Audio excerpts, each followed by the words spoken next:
So ఏంటి sir ఇప్పుడు real estate Chandrababu అంటేనే రియల్ ఎస్టేట్ పరంగా, టెక్ పరంగా చాలా ఎక్స్‌పోజ్డ్ ఉన్న పర్సన్. యెస్. అక్కడ ఆయన గెలిచారు. రియల్ అవును. ఎస్టేట్ అంతా అటు చేంజ్ చేసుకుంటూ వెళ్ళిపోతున్నారు. గెలిచిన కొన్ని రోజులకే అమరావతిలో ల్యాండ్ రేట్లు విపరీతంగా పెరిగిపోయి, అక్కడ ఇన్వెస్టర్లు పెరిగిపోయారు. అక్కడ వెళ్లి ఇన్వెస్ట్ చేసిన పరిస్థితి ఉంది. ఇప్పుడు హైదరాబాద్ రియల్ ఎస్టేట్ డౌన్ అయిపోతుంది. అమరావతి రియల్ ఎస్టేట్ పెరిగిపోతుందనే ఒక నమ్మకంలో జనాలున్నారు. ఏం చెప్తారు దానికి?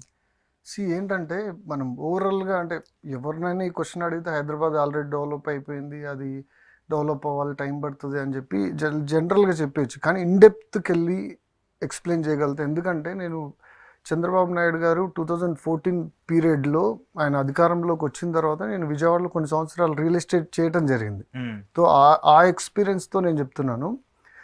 వాళ్ళేంటంటే సిఆర్‌డిఏ అని చెప్పేసి క్యాపిటల్ రీజనల్ డెవలప్మెంట్ అథారిటీ అని చెప్పేసి ఒకటి తీసుకురావటం జరిగింది. అండ్ వాళ్ళు కూడా హైదరాబాద్లో మెట్రో ఏదైతే మన హెచ్ఎండిఏ ఉందో సేమ్ అలాగే వాళ్ళు కూడా కొన్ని జోన్స్ డివైడ్ చేసుకోవడం జరిగింది. ఆ ప్రకారమే ఇప్పటికీ సిఆర్‌డిఏ నామ్స్ ప్రకారమే విజయవాడలో అప్రూవల్స్ వస్తున్నాయి, రెసిడెన్షియల్స్ అప్రూవల్స్ అనేది. ఇక్కడ ఏంటంటే అమరావతి అనేది మొత్తం 35 విలేజెస్ అండ్ 33,000 ఎకరాలు కంప్లీట్గా అమరావతి అనేది. అప్పుడు ల్యాండ్ మొత్తం పూల్ చేసి దాని ఇన్ఫ్రాస్ట్రక్చర్ డెవలప్ చేస్తామన్న కాన్సెప్ట్లో తీసుకురావటం జరిగింది. అండ్ ఏదైతే ఈ 35 గ్రామాల్లో ఉన్న 33,000 ఎకరాలు ఏదైతే ఉందో దీంట్లో ప్రతి ఎకర్కి ఒక అంటే ఎవరైతే ఫర్ ఎగ్జాంపుల్ మీరు రైతు కదా, మీ దగ్గర నుంచి గవర్నమెంట్ పూల్ చేసింది కదా, మీకు ఒక ఎకర్కి 1200 స్క్వేర్ యార్డ్స్ 1200 గజాలు లేదంటే 1500 గజాలు డిపెండ్స్ అపాన్ ఏరియాని బట్టి లొకేషన్ బట్టి కొంచెం అటు ఇటుగా అలా ఇవ్వటం జరిగింది. అండ్ ఆల్సో కౌలుకి తీసుకున్న విధంగా వాళ్ళకి అమౌంట్ కూడా ఇవ్వటం జరిగింది. ఈవెన్ దో జగన్మోహన్ రెడ్డి కూడా అమౌంట్ ఇచ్చారు ఇప్పటి కూడా. ఇది కూడా వన్ ఆఫ్ ద క్యాపిటల్ చేస్తాము 3 క్యాపిటల్స్లో అని చెప్పి దాంట్లో కూడా ఇవ్వటం జరిగింది. ఇప్పటివరకు సినారియో. ఇప్పుడు చంద్రబాబు నాయుడు గారు 100% అక్కడ క్యాపిటల్ చేస్తారు. ఇంకొకటి ఏంటంటే పోయినసారి ఒక ఏంటి తాత్కాలిక క్యాపిటల్ అని చెప్పేసి ఒకటి అనౌన్స్ చేయడం జరిగింది. దానివల్ల మొత్తం సినారియోనే మారిపోయింది గవర్నమెంట్ మారితే. సో ఈసారి ఆ తప్పు ఎట్టి పరిస్థితుల్లో చేయరు, దాంట్లో డౌటే లేదు. కాకపోతే ఇప్పుడు ఏంటంటే క్వశ్చన్ ఏంటంటే అక్కడ ఇప్పుడు ఏదైతే మనము క్యాపిటల్ లోపల మనం కొనుక్కోవాలి అనుకుంటే ఈ 33,000 ఎకరాల లోపల మనం ఇన్వెస్ట్ చేయాలి అనుకుంటే ఈ రైతులు ఎవరైతే వాళ్ళ హ్యాండ్ ఓవర్లో ఈ 1200 గజాలు అట్లా ఎన్ని ఎకరాలను బట్టి వాళ్ళ హ్యాండ్ ఓవర్లో ల్యాండ్స్ ఉన్నాయో అవి మాత్రమే అమ్ముతున్నారు. మనం కొనుక్కోవచ్చు, రొటేషన్ చేసుకోవచ్చు, కానీ వాటిని మెటీరియలైజ్ చేయడానికి పర్మిషన్ లేదు. అది ఎప్పుడు మెటీరియలైజ్ చేయాలనేది గవర్నమెంట్ డిసైడ్ చేస్తుంది. టోటల్ క్యాపిటల్ అంతా డెవలప్ చేసిన తర్వాత అప్పుడు మీకు పర్మిషన్స్ ఇచ్చి అక్కడున్న జోన్స్ ప్రకారం ఏ జోన్స్లో అంటే రెసిడెన్షియల్ జోన్లో వస్తే అపార్ట్మెంట్లు కట్టుకోవచ్చు, మిగతా జోన్స్లో ఏ జోన్స్ ప్రకారం అలా మెటీరియలైజ్ చేసుకోవచ్చు. ఇప్పుడైతే మెటీరియలైజ్ చేయడానికి లేదు. అండ్ ఆల్సో ఏదైతే ఈ 33,000 ఎకరాల క్యాపిటల్ అమరావతి ప్లేసెస్లో అండ్ యావరేజ్గా అంటే తుళ్ళూరు మండలం ఉందండి. తుళ్ళూరు మండలంలో ఉన్న విలేజెస్ ఈ సరౌండింగ్లో ఏంటంటే సెక్రటేరియట్ జోను అండ్ గవర్నమెంట్కి సంబంధించిన మేజర్ పార్ట్ అంతా కూడా ఈ మండలంలో వస్తుంది. రిమైనింగ్ కొన్ని అంటే టూరిస్ట్ జోన్ ఉంది, మిగతాది జ్యుడిషియల్ జోన్ అని రకరకాల జోన్స్ అనేది డివైడ్ చేశారు. దాంట్లో ఒక్కొక్క ఏరియాని బట్టి ఒక్కొక్క రేటు అండ్ యావరేజ్గా ఇప్పుడు రైట్ నౌ చూసుకొని మనం క్యాపిటల్ లోపల మనం ఇన్వెస్ట్మెంట్ చేయాలి అని అనుకుంటే 28,000 నుంచి 48,000 వరకు కూడా ఉన్నాయి. కొన్ని ఏరియాలో ఇంత ప్రైజెస్లో ఉన్నాయి రైట్ నౌ. కొన్ని ఏరియాలో ఒకవేళ దొరికితే 25,000 వరకు దొరకవచ్చు, అంతకంటే తక్కువ అయితే కొంచెం చాలా రేరే అనుకోవాలి. ఓకేనా, ఆ రేట్స్లో ఉన్నాయి ఇన్ అమరావతి. ఓకే, అది కూడా మనం జస్ట్ కొనుక్కొని యాజ్ ఓన్లీ ఫర్ ఇన్వెస్ట్మెంటే, మళ్ళీ దాన్ని మనం మెటీరియలైజ్ చేసి అక్కడ ఉండటాలు ఇవన్నీ చేయడానికి లేదు. అది గవర్నమెంట్ అనౌన్స్ చేస్తుంది, అప్పుడు చేయాలి. అమరావతి బయట ఇన్వెస్ట్మెంట్ ఎవరైతే చేయాలనుకుంటున్నారో వాళ్ళు సిఆర్‌డిఏ నామ్స్ ప్రకారం రెసిడెన్షియల్ జోన్స్లోనే ఇన్వెస్ట్ చేయాలి. R1, R2, R3, R4, R5 వరకు ఉన్నాయి, వాటిల్లోనే ఇన్వెస్ట్ చేయాలి. ఈ బయట చూసుకుంటే మనకి లైక్ కాజా కానీ మంగళగిరి కానీ అండ్ గుంటూరు హైవే ఏదైతుందో ఆ సరౌండింగ్లో కానీ అండ్ విజయవాడలోకి వచ్చేస్తే ఇటువైపు మన హైదరాబాద్ హైవేలో కానీ అండ్ బందర్ హైవే కానీ అండ్ గన్నవరం వైపు కానీ ఇటువైపు చూసుకున్నా కూడా గుంటూరు సరౌండింగ్లో చూసుకున్నా కూడా రిలేటెడ్ అంటే క్యాపిటల్ని బేస్ చేసుకొని ఇన్వెస్ట్ చేయాలనుకుంటే ఇటువైపు అంటే కృష్ణానది యువతల క్యాపిటల్ ఉంది, అవతలనేమో విజయవాడ సిటీ ఉంది. సో ఇటువైపు ఇన్వెస్ట్ చేయాలంటే అండ్ యావరేజ్గా 20,000 నుంచి 30,000 పర్ స్క్వేర్ యార్డ్ ఉంది రైట్ నౌ. రెసిడెన్షియల్ జోన్స్లో 20 నుంచి 30,000 ఉంది. అంటే ఇటువైపు ఏదైతే విజయవాడ ఏదైతే ఆల్రెడీ డెవలప్డ్ ఉందో ఆ బందర్ రోడ్లో చూసుకుంటే యావరేజ్గా 15 నుంచి 25,000లో ఉంది. అండ్ గన్నవరం రూట్లో చూసుకుంటే 20-25,000 అట్లా అలా ఉన్నాయి ప్రైజెస్. మన హైదరాబాద్ రూట్లో చూసుకుంటే 25,000 20,000 ఆ రేంజ్లో ఉన్నాయి. అంటే ఎక్కడ కూడా మీరు గమనించారో లేదో లో ప్రైజెస్లో ఎక్కడ లేవు, అన్నీ కూడా మినిమం 20,000 పైనే ఉన్నాయి.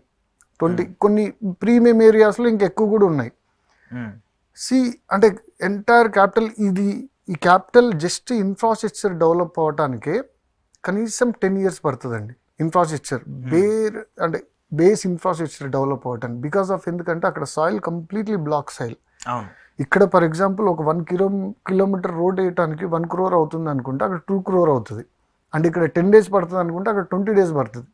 బికాస్ ఆఫ్ ఎందుకంటే చాలా డెప్త్కి వెళ్ళి రోడ్లు చేయాల్సి వస్తుంది. పైగా క్యాపిటల్ కాబట్టి స్ట్రాంగ్ ఉండాలి, ఏదో నామమాత్రంగా చేయలేరు కదా, చాలా స్టాండర్డ్గా చేయాల్సి వస్తుంది. కాబట్టి ఇన్ఫ్రాస్ట్రక్చర్ డెవలప్ చేసి అండ్ గవర్నమెంట్ ఆఫీసెస్ పెట్టి సాఫ్ట్వేర్ కంపెనీలను ఇన్వైట్ చేసి అండ్ టూరిజం ప్లేసులు డెవలప్ చేసి జ్యుడిషియల్కి సంబంధించిన ఇవన్నీ డెవలప్ చేసి టోటల్ క్యాపిటల్ రెడీ అవ్వాలి అని అనుకుంటే కనీసం మినిమం 15 years అన్న ఫుల్ ప్లేజ్డ్ రెడీ అవ్వడానికి 15 to 20 years అయితే పడుతుంది. అట్లీస్ట్ కొంచెం జరుగుతున్నాయి, ట్రాన్సాక్షన్ జరుగుతున్నాయి, లేదంటే ఇంకా రెసిడెన్షియల్కి పర్మిషన్ ఇచ్చారు, మిగతా అన్నీ జరిగిపోతున్నాయి అనటానికి కూడా కనీసం 10 years పడుతుంది. ఓకే, నార్మల్ జరగటానికి కూడా మనం అంటే 10 years మినిమం పడుతుంది, లేదంటే అద్భుతంగా జరగాలంటే 20 years పడుతుంది. ఇది గ్రౌండ్ రిపోర్ట్ నేను చెప్తున్నానండి కంప్లీట్గా. నేను ఏదో హైదరాబాద్కి ఫేవర్ ఆ టైప్లో కాదు, ఒరిజినల్గా నేను అక్కడ పనిచేసి ఉన్నాను. గ్రౌండ్ రిపోర్ట్ 100% మీరు ఎంక్వైరీ చేయొచ్చు ఈ ప్రైజెస్ ఏవైతున్నాయో. ఈ ప్రైజెస్లో అంటే ఆల్రెడీ పెరిగిపోయిన ప్రైజెస్లో మనం కొంటున్నాం. సో ఆల్రెడీ ఏం లేదు అక్కడ ప్రజెంట్, ఏమి లేని చోట ఏంటి ఒక 10,000లో దొరికితే హ్యాపీగా ఇన్వెస్ట్మెంట్ చేసుకోవచ్చు. 10-15 లోపల దొరికేస్తే హ్యాపీగా ఇన్వెస్ట్మెంట్ చేసుకోవచ్చు. బట్ ఇప్పుడు మనం పెట్టేదే 20,000 అబోవ్ పెడుతున్నాం, 20 నుంచి 40,000 పెడుతున్నాం. ఇంత పెట్టినప్పుడు అక్కడ ఇదంతా డెవలప్ అవడానికి టైం పడుతుంది. మళ్ళీ లోపలైతేనేమో మనం మెటీరియలైజ్ చేయడానికి లేదు, బయటనే మనం మెటీరియలైజ్ చేయొచ్చు. బట్ మెటీరియలైజ్ చేయాలి అని అంటే ఇక్కడ డెవలప్ అవ్వాలి క్యాపిటల్. అంతా కంప్లీట్లీ డిపెండ్స్ అపాన్ క్యాపిటలే.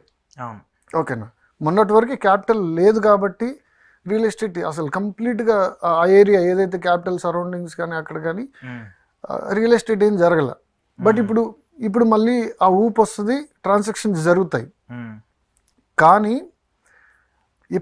ఆల్రెడీ పెరిగిపోయి ఉన్న రేట్స్తో ఇన్వెస్ట్మెంట్ చేసేదానికంటే మీకు తక్కువ రేట్లో దొరికితే కొన్ని వెళ్ళండి కూడా, కొంచెం బాగా స్క్రూటినీ చేసి ఇన్సైడ్ కంప్లీట్గా లోపలికి వెళ్ళిపోయి తక్కువ రేట్లో ఎవరన్నా అలా చేస్తే మీరు క్యాపిటల్ లోపల ఇన్వెస్ట్ చేయండి, బయట ఇన్వెస్ట్ చేయండి. బిలో 15,000 10,000 ఆ రేంజ్లో దొరుకుతాయి. బట్ 25, 35, 45 పెట్టి ఇన్వెస్ట్ చేయడానికి it is not right place. అంటే అదే ప్రైస్ పెడితే హైదరాబాద్లో ఓఆర్ఆర్కి 1 kilometer గ్రోత్ కారిడార్లో దొరికిపోతాయి, ఓఆర్ఆర్ ఇన్సైడ్లో దొరికిపోతాయి, మేజర్ ఏరియాలో ఆల్రెడీ విల్లాస్ హైరైజ్ టవర్స్ అపార్ట్మెంట్లు కడుతున్న ఏరియాలో మనకు దొరికిపోతాయి. నా ఉద్దేశంలో వాట్ ఐఎమ్ సెయింగ్ ఈజ్ ఏంటంటే అంత రేటు పెరిగి దానికి కొనేదానికంటే ఆల్రెడీ పెరిగిన హైదరాబాద్లో కొనుక్కోవటం అనేది 100% కరెక్ట్గా ఉంటుంది. ఇది ఆల్రెడీ ఇన్ఫ్రాస్ట్రక్చర్ కంప్లీట్గా డెవలప్ అయిపోయిన సిటీ. ఎగ్జాక్ట్లీ, అంటే అనొచ్చు మీరు, అంటే రాబోతుంది కదా అనొచ్చు, కానీ ప్రైజెస్ ఆ ప్రైజెస్లో లేవు. రాబోయేదానికేంటి, ఇప్పుడు ఏదైనా ప్రాజెక్ట్ వస్తే ఫార్మా సిటీ వస్తుందని చెప్పి మనం ఇన్వెస్ట్ చేసాం, వస్తుందని చెప్పే చాలా ప్రైజెస్ పెట్టి కొనుక్కున్నాం, అది స్క్రాప్డ్ అయింది. ఒకవేళ స్క్రాప్డ్ అవ్వలేదు అనుకో, పోనీ డెవలప్ చేశారు అనుకోండి, డెవలప్ అవడానికి ఎంత టైం పడుతుందని ఒక 10 years పడుతుంది. 10 yearsలో డెవలప్ అయ్యేదానికి మనం ఇప్పుడు ఇన్వెస్ట్ చేస్తున్నాము అని అంటే 10,000 15,000 పెట్టి ఇన్వెస్ట్ చేయాలి. అంటే కంప్లీట్గా మనము అది డెవలప్ అవుతుంది కానీ మన రేట్ పెరగదు. అలాంటప్పుడు ఆల్రెడీ డెవలప్ అయి ఉన్న దాంట్లో ఏంటంటే మనకి రెసిడెన్షియల్గా ఉపయోగపడతాయి. ఇప్పుడు ఫర్ ఎగ్జాంపుల్ సిటీకి దగ్గరలో కొనుక్కున్నారు, మీరు పర్ స్క్వేర్ యార్డ్ వచ్చేసి ఒక 30,000 పెట్టి కొనుక్కున్నారండి సిటీకి దగ్గరలో, మీరు వెళ్ళి ఇల్లు కట్టుకొని ఉండే అవకాశాలు ఉంటాయి. ఓకే, లేదంటారా, ఉండకపోయినా కూడా రేట్లు పెరుగుతూ ఉంటాయి. Day by day growth, base growth అనేది ఉంటుంది, పెరుగుతూనే ఉంటుంది. అండ్ ఆల్సో హైదరాబాద్ సిటీ అనేది ఇంకా అంటే 29 రాష్ట్రాలు ఉన్నాయి మనకి, ప్రతి రాష్ట్రంలో గవర్నమెంట్స్ మారుతూనే ఉంటాయి. కానీ ఏ స్టేట్కి ఆ స్టేట్ డెవలప్ అవుతూనే ఉంది. అలాగే ఇప్పుడు మనం నెంబర్ 2 స్టేజ్లో ఉన్నాం. అవును. ఓకేనా, మనం కూడా 100% ఈ గ్రోత్ అనేది ఎక్కడ ఆగదు, ముందుకు వెళ్తూనే